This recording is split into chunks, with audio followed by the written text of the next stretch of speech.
Halo Sobat Beta, tidakkah kalian penasaran mengapa angka perceraian di Kabupaten Jepara tinggi? Apakah benar meningkatnya angka perceraian ini disebabkan oleh banyaknya perempuan yang bekerja di pabrik-pabrik yang ada di Kabupaten Jepara? Pertanyaan ini kian menjadi sorotan karena angka perceraian di Jepara menunjukkan peningkatan signifikan dari tahun ke tahun. Selain faktor internal rumah tangga, banyak yang menilai bahwa perubahan sosial yang terjadi akibat perkembangan industri manufaktur di Jepara tampaknya turut mempengaruhi kondisi keluarga.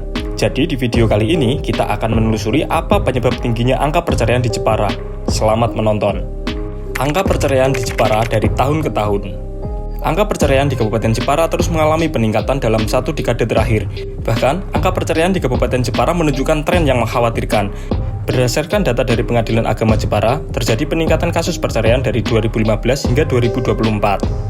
Di tahun 2015, ada 1.844 kasus, 528 cerai talak, 1.316 cerai gugat. 2016, 1.878 kasus, 498 cerai talak, 1.380 cerai gugat.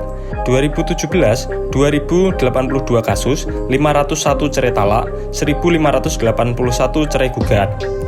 2018, 2.129 kasus, 502 cerai talak, 1.627 cerai gugat. 2019, 2.238 kasus, 494 cerai talak, 1.744 cerai gugat. 2020, 2.154 kasus, 524 cerai talak, 1.630 cerai gugat. 2021, 2.072 kasus, 496 cerai talak, 1.576 cerai gugat. 2022, 2.208 kasus, 451 cerai talak, 1.757 cerai gugat. 2023, 2.149 kasus, 451 cerai talak, 1.692 cerai gugat. Dan di tahun 2024, ada 2.015 kasus, 422 cerai talak, 1.593 cerai gugat. Dari banyaknya kasus tersebut, mayoritas kasus merupakan cerai gugat yang diajukan oleh pihak istri. Menurut Mahmudi, panitera muda gugatan di Pengadilan Agama Jepara, salah satu penyebab utama perceraian adalah perbedaan penghasilan antara suami dan istri, terutama ketika istri bekerja. Meskipun awalnya bekerja untuk membantu perekonomian keluarga, namun perbedaan penghasilan sering memicu konflik. Selain itu, faktor seperti perselingkuhan, minuman keras, dan penyalahgunaan narkoba juga turut menjadi penyebab perceraian. Pernyataan tersebut juga diperkuat oleh Ketua Pengadilan Agama Jepara, Abdul Halim Jailani. Ia juga mengungkapkan bahwa masalah ekonomi menjadi salah satu penyebab utama perceraian, di samping perselisihan yang terus-menerus. Keseimbangan peran dalam rumah tangga menjadi tantangan baru yang harus dihadapi masyarakat Jepara. Kondisi sosial di Kabupaten Jepara. Kabupaten Jepara yang terletak di ujung utara Pulau Jawa sejak lama telah dikenal dengan sebutan Kota Ukir. Julukan ini lahir dari sejarah panjang kesenian ukir yang telah melekat dalam identitas Jepara sejak abad ke-16. Seni ukir pertama kali diperkenalkan oleh Chi Hyuguan, seorang pendatang dari Tiongkok yang juga ayah angkat Sultan Hadirin, pengusaha Jepara saat itu. Sultan Hadirin melihat potensi besar ukir sebagai sektor ekonomi dan mengembangkannya di masyarakat. Hubungan erat Chi Hyuguan dengan Kiai Telingsing, seorang pengukir terkenal di Kudus, turut memperkaya perkembangan seni ukir di Jepara. Sumber daya kayu yang melimpah di wilayah ini menjadi penopang utama, sementara Ratu Kalinyamat, istri Sultan Hadirin, memperluas pasar produk ukir termasuk ekspor kapal hingga India. Pada abad ke-19, di bawah pengaruh R.A. Kartini, seni ukir Jepara semakin dikenal luas bahkan di Eropa. Kartini menggunakan jejaringnya untuk mempromosikan produk ukir Jepara ke kancah internasional. Puncak kejayaan industri ukir Jepara terjadi pada masa krisis moneter 1998.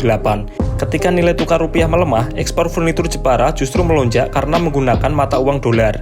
Dalam periode tersebut, sebanyak 35% penduduk Jepara menggantungkan hidupnya pada industri pengolahan kayu. Produksi ukir terjadi di seluruh kecamatan, termasuk Karimun Jawa. Jepara bahkan dijuluki laboratorium ukir dan furnitur terbesar di dunia. Namun, kejayaan ini tak berlangsung lama. Pada awal tahun 2000-an, kualitas produk menurun akibat keterbatasan bahan baku, menyebabkan permintaan ekspor berkurang. Hal ini diperparah dengan pandemi COVID-19, yang semakin menekan industri furnitur dan ukir di Jepara. Saat ini, industri ukir Jepara mengalami tantangan besar, terutama krisis tenaga kerja. Generasi muda cenderung memilih bekerja di sektor manufaktur yang menawarkan pekerjaan lebih mudah dibandingkan menjadi pengukir. Perubahan dari kota ukir menjadi kota industri. Jepara dikenal sebagai kota ukir yang berjaya bahkan sebelum era kolonial Belanda. Pada masa keemasan ukir, sekitar 35% penduduk Jepara menggantungkan hidupnya pada industri pengolahan kayu. Namun, kemajuan zaman membawa perubahan besar dalam lanskap sosial dan ekonomi di daerah ini. Sejak 2014, industri manufaktur di Jepara telah berkembang pesat, khususnya sektor alas sepatu dan garmen. Hingga kini, sektor alas sepatu telah memiliki 20 perusahaan besar, masing-masing mempekerjakan 20.000 karyawan, sehingga total menyerap lebih dari 400.000 tenaga kerja. Angka ini menunjukkan bahwa sektor manufaktur menjadi tulang punggung ekonomi Jepara dibanding sektor industri ukir.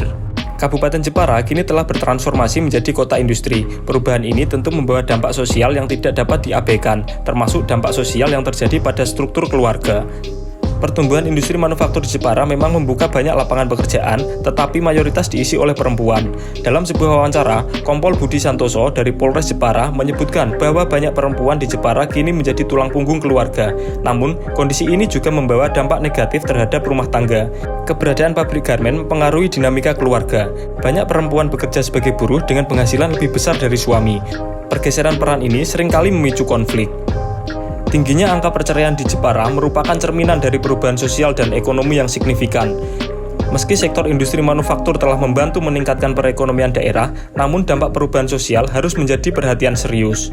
Penting bagi pemerintah dan masyarakat untuk menciptakan keseimbangan antara pertumbuhan ekonomi dan kondisi sosial.